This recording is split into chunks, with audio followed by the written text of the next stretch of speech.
بسم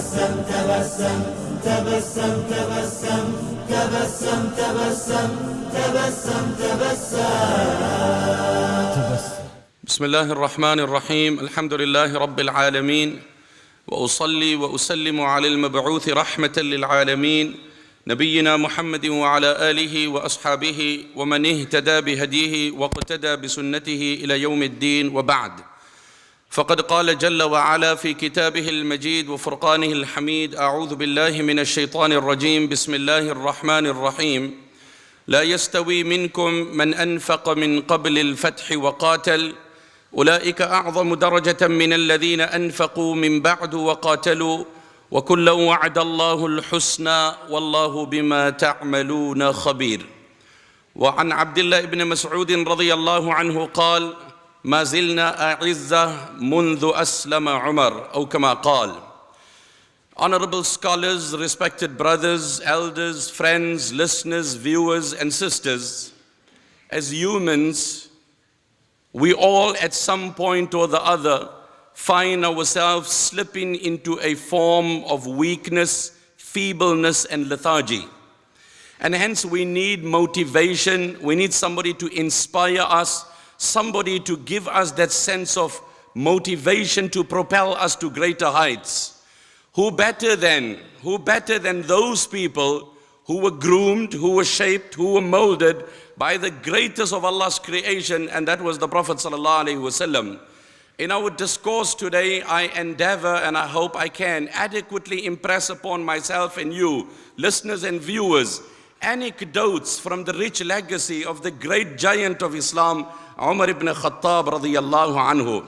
To start off, our mother Aisha radiyallahu anha used to say, إِذَا شِئْتُمْ أَن يَطِيبَ الْمَجْلِسِ فَعَلَيْكُمْ بِذِكْرِ عُمَرٍ. Sometimes you sit in, it's bored, it's dry, it's monotonous, it's not exciting. If you want to add flavor to your social discussion, you want to make it meaningful, why not introduce the mention of Umar ibn Khattab? Why not bring his discussion on board? Abdullah ibn Mas'ud radiyallahu anhu said, from the day Umar reverted to Islam, it was a different page of Islam. It was a different chapter. It was a new feat. It was a new milestone. And from that day onwards, the ummah continues. The life of Umar embodies a very unique dimension. There can be no two opinions on his reformation, his rehabilitation, and his closeness and proximity to the Messenger sallallahu alaihi wasallam. But it equally gives of great hope for you and I, the fallible mortal, the sinful individual, that when you look at his life, as they often say, as tainted as your past is, your future is spotless. And Umar's life, radiyallahu anhu, epitomizes this in its absolute reality. And they also say, between the regrets of yesterday and the hopes of tomorrow lies the opportunity of today. And that is the life of Umar ibn Khattab radiyallahu anhu. Now I want to share something, because I see we have a large and a sizable number of youth. So to be in tune with the youth, because we are living in challenging times. There's so many things that last week I was listening to a program before my trip to Malaysia, that YouTube, they were discussing this on one of the radio stations, witnesses and experiences 100 billion hours of viewing daily. What a staggering fact of digital consumption, digital cocaine, if we may coin the phrase. That is the world in which we are, where we've lost touch with reality on the ground. Umar ibn Khattab radiyallahu anhu was a man who had his finger on the pulse. He was a gentle giant. Amongst his accolades and amongst his amazing qualities, one day he was sitting and having a discussion with his companions. Can you imagine the richness of that gathering? The richness of that gathering, when on the right is a veteran of Badr, and before you is someone who had pledged Bay'atul Ridwan, and on the left is someone on whom the Messenger sallallahu alaihi wasallam had conferred the glad tidings of the entry into Jannah. And he rotated his gaze and he didn't spot a young man who was known to be strong and muscular. And he looked around and he said, "Where's the young boy? I don't see him. I don't see him." "Oh, Umar, the man's got a bit of a drinking habit. The man's got a bit of a intoxication and he's got a bit of an addiction." So probably you can just leave him and move on. But that wasn't Umar. Umar had a personal time for every person. To the extent he's seen a non-Muslim begging at the doors of the Muslims. And this is what makes Umar a holistic human. I often say that by and large today, people take one aspect of goodness and they take it to a level of absolute perfection, but at the cost of being deficient and flawed in other aspects of life. So by way of example, you have this neighbor. He's just this brilliant neighbor. He's this amazing neighbor. He's organizing community things. He's having a social barbecue. He's part of the neighborhood watch. If there's anyone, intruding in the late hours of the night, call on him and he will turn up. But the very man who's so active in the neighborhood, when you go closer to his house, I'm afraid his spouse and children, they have a stench from that same person. They have a very different description of that individual. Those working with him in the corporate sector will talk about his dishonesty, disloyalty, and the rest of it. But when we look at Sayyidina Umar, and that's what makes a believer, he was amazing as a spouse, he was brilliant as the companion of the Prophet ﷺ. He was unique as a human, he was amazing in his character with fellow non-Muslims. So there's a non-Muslim begging at the doors of the Muslims and who had become quite old and advanced in his age. Umar radiallahu anhu said, Ma ansafna, really we failed you. We've defaulted, we failed badly. That we took from you taxes in your youth and now in your old age you have to go around begging. You will sit in your house and I will take the responsibility of providing an allowance to you in your house for the rest of your life. He's returning from Syria. At the borders of Syria, he meets with an old-aged woman. So he engages her and he says, you know Umar? She's like, may Allah destroy him. That constitutes treason by my definition and your definition. Okay, but sister, why would you hurl such nasty language to the man? I'm sitting here on the borders here. I haven't received any perks since the man has taken office. So Umar says, but how can Umar, she's oblivious, she's engaging with Umar himself. And that again speaks volumes of their accessible nature. How amenable they were, how amenable they were. But oh sister, how can Umar keep himself abreast with the developments of the regular subjects when the man is sitting in Medina and you on the borders?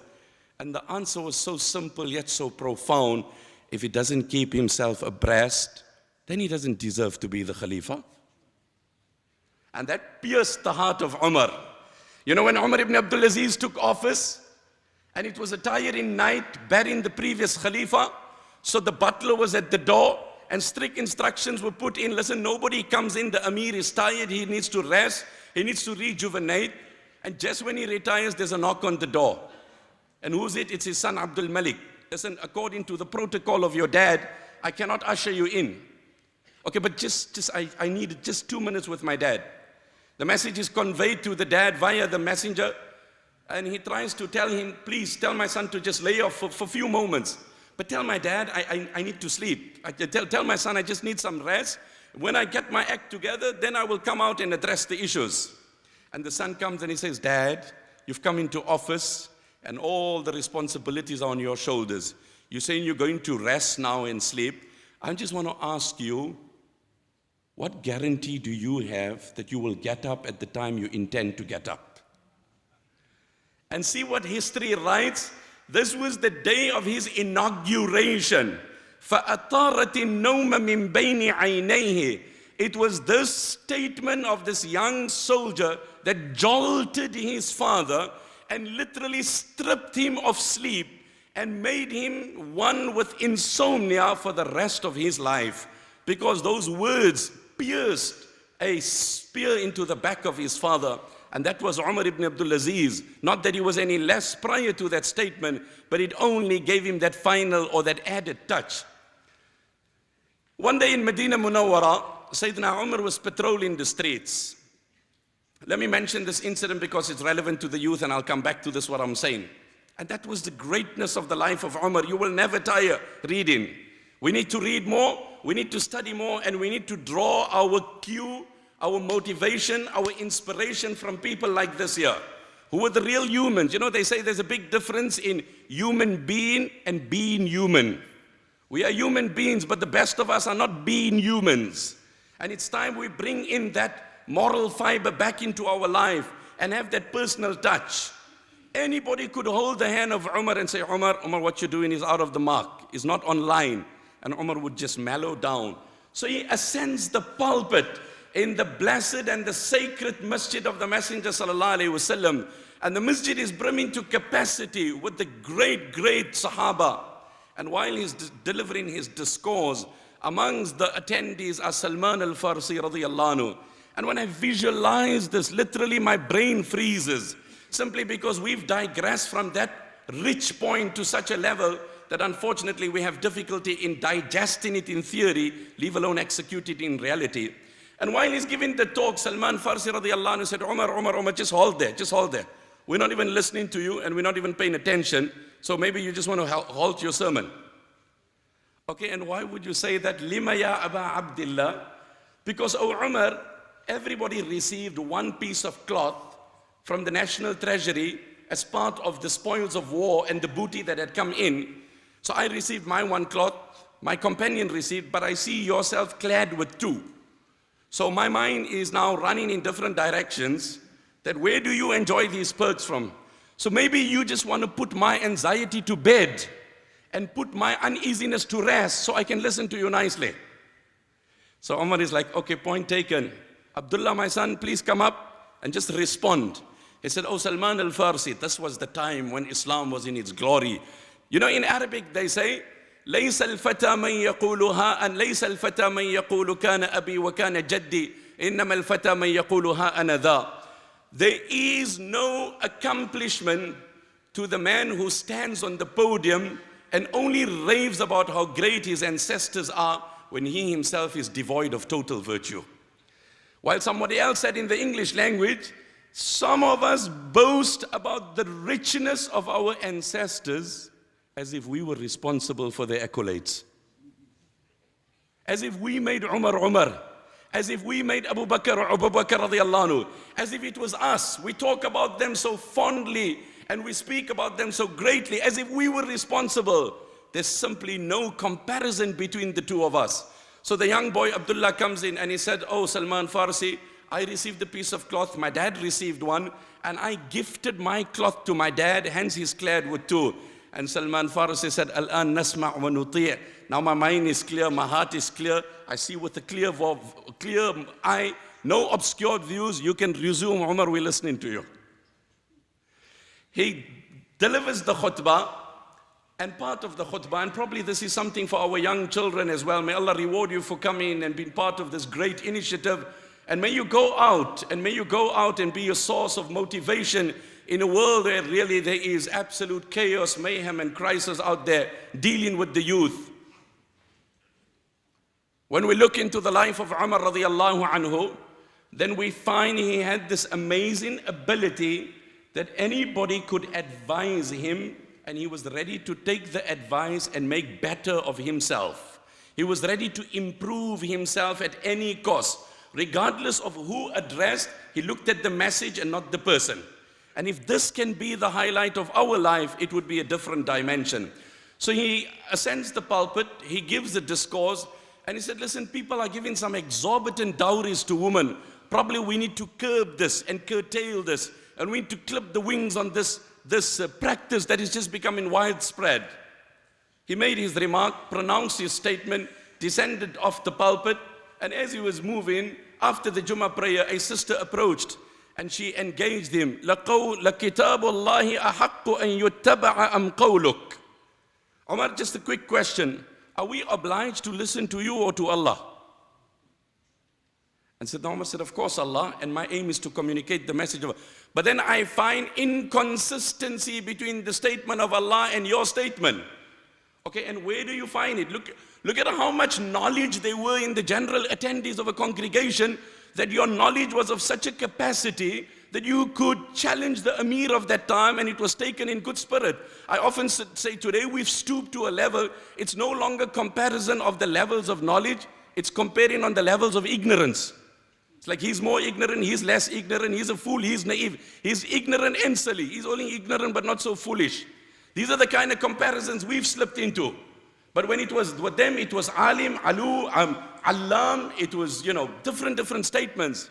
And she cited a verse of the Quran, وَإِنْ أَرَدْتُمُ اسْتِبْدَالَ زَوْجٍ مَكَانَ زَوْجٍ وَآتَيْتُمْ إِحْدَاهُنَّ قِنْطَارًا فَلَا تَأْخُذُوا مِنْهُ شَيْئًا. That if you dissolve in one marriage, and today we live in a challenging time when it comes to marriage. In one of my talks there in Malaysia, I did address this issue also, where there's nothing left in our homes to attract us. I was flying on a recent flight somewhere in business class, boarded, and then I seen a couple coming in, and I seen that their seats were scattered. So the husband one side, the wife one side. So I approached the gentleman. I said, listen, I'm quite happy to change my seat because I'm traveling alone, and you and your wife could sit together. And he's like, I need the break. Appreciate the gesture. I'm like, okay, don't worry, I'm married for 21 years. We know what language you're talking. Right? But that's the sad reality of life. That is where we've slipped into. Where unfortunately it's a fake, superficial, hypocritical reflection. There's nothing real. That image that we idolize of that man and woman with the baby in the mall and the stroller, the only time probably they smiled was when they took that image. Other than that, there's no smile in that life. But read the lives of Umar and his likes. So anyway, Sayyidina Umar radiallahu anhu, the woman said that Allah says in the verse of the Quran, وَإِنْ أَرَدْتُمُ اسْتِبْدَالَ زَوْجٍ مَكَانَ زَوْجٍ. If you dissolve in one relation and you had given your former spouse a handsome amount of dowry, then at the point of termination, don't claim what you gave back. So this verse makes a subtle indication to the permissibility of giving a large treasure as dowry. And what was Umar? أصابت امرأة وأخطأ رجل كل واحد أفقه من عمر. Once again, a woman was correct and a man has erred. Really speaking, probably everybody is more learned than me. At its best, if I have the muscle and the clout and the confidence to accept my fault, I'm like, okay, brother, I made a mistake, I appreciate it, but just, keep it silent. You don't have to go loud about this whole thing. Sayyidina Umar gets back onto the pulpit. Listen, folks, this is my short-sightedness. I have erred, and I need to be open about this. Just a few minutes ago, I had stopped you, but a sister pointed out to me otherwise. And I'm happy to revoke my words and advise you otherwise. فَلْيَفْعَلْ كُلُّ وَاحِدْ فِي مَالِهِ مَا بَدَا لَهُ. When it comes to your dowry, do as you exercise and as is within your right. My words were not aligned with the teachings of Quran and Sunnah. He's patrolling the streets. And this was again his practice. 10 years, 6 months, 4 days. My pain, my brother, is, and I say it in many of my talks and I'll reiterate it, that we have lost, or we have focused on the greats of the other world, the greats of the world in other forms, shapes, and sizes. You engage a young man, he would speak about a sporting celebrity, and yet many of these so-called celebrities, if you just put a magnifying glass and get closer to their social behavior, their personal interaction, the fiber of their morality, I'm afraid it is a stench that will floor you. It is a stench that would floor you. And these were people that were just amazing on all levels, yet we never kept ourselves up to speed with them. So he's patrolling the streets of Medina. With him is Abdurrahman ibn Auf radiallahu anhu, and I have 2 incidents that just come to my mind. I'll try and speak on both. And then he comes close, he sees there's a camp there, and there's a woman there, and from the side there's a child crying. So he's like, sister, you just want to lull your child, please? It's late hours, people are sleeping. You just want to lull your child? Okay, brother, I appreciate it. He moves on, he comes back, the child is still crying. Child is throwing a tantrum, and a child throwing a tantrum, if it's anyone besides your child, it can upset the best of flights, it can upset the best of events, but if it's your child, just bear with me, it's my kid, and just understand the circumstances.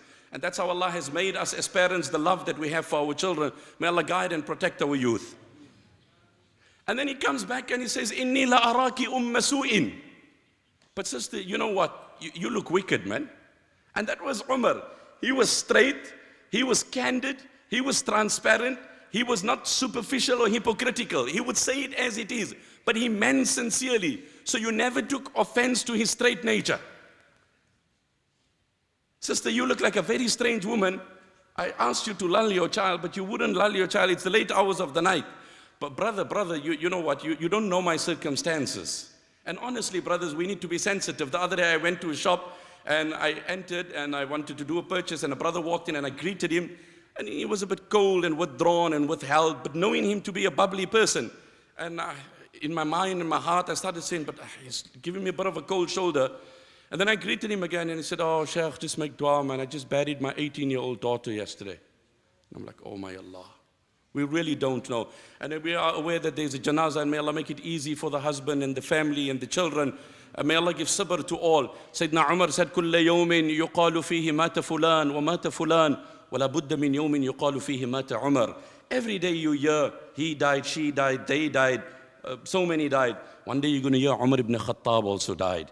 And the day came, but he died a death that leaves every Muslim envious and green with envy for the death that Allah gave him till the end of time.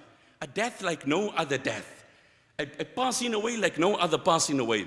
So sister, why wouldn't you lull your child? I'm trying to wean him off. Okay, but you traveling, it's the late hours. Nobody's going to try and potty train the child when you're in a foreign country. You're going to do it when you're at home and it's not holidays and there's enough domestic workers and helpers and all is good. That's the time you're going to try and potty train. You're not going to try and do it when there's so many situations that are not conducive for you. But why would you want to try and wean your child off now, sister? لِأَنَّ عُمَرْ لَا يَفْرُضْ إِلَّا لِلْفَطِيمِ.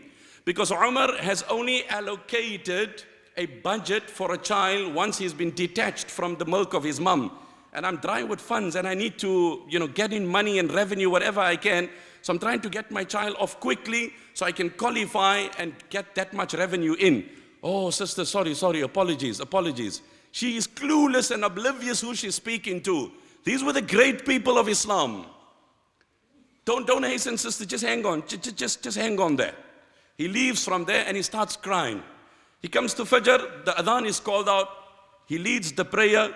The narration goes on, لا يستبين الناس قراءته من كثرة البكاء. His recitation was inaudible due to the excessive sobbing. After prayer, everybody is like nudging the man behind. Umar, no clue, I just came in. Nothing, I don't know.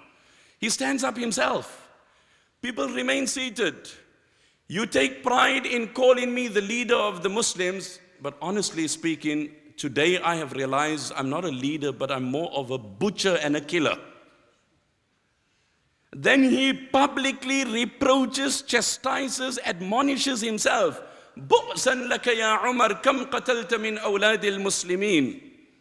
And he was so particular that pride mustn't set into him. He was so particular. I quote this quotation very often because it resonates with me. They say humility is very strange. Just when you claim it, you lost it. We ask Allah to give us the tawfiq. I'll leave you with these words, my brother. Make it a point today to lay your hands on an authentic book on the biography of Umar radiallahu anhu. Make it a point. Keep it by your bedside, if not longer than that. And every night, just read, just take extracts, anecdotes, some points from there. Let it inject your life. Let it add meaning to your life. Let it stimulate your life. As long as those will be our legends and we will turn to them, then we can re-navigate. We can realign our sat-nav and our compass, and hopefully we make our way. I was traveling with this brother in the car, and then we took a wrong turn. And then the garment said, make a U-turn when possible. So he nudged me, my wife with his wife with. He said, Sheikh, I love this woman. I'm like, whoa, boy, that's a brave man. What do you mean? The voice of this woman. So I realized it was a bit of jest. Like, what do you mean about this? He said, when you make a mistake, she reroutes you politely.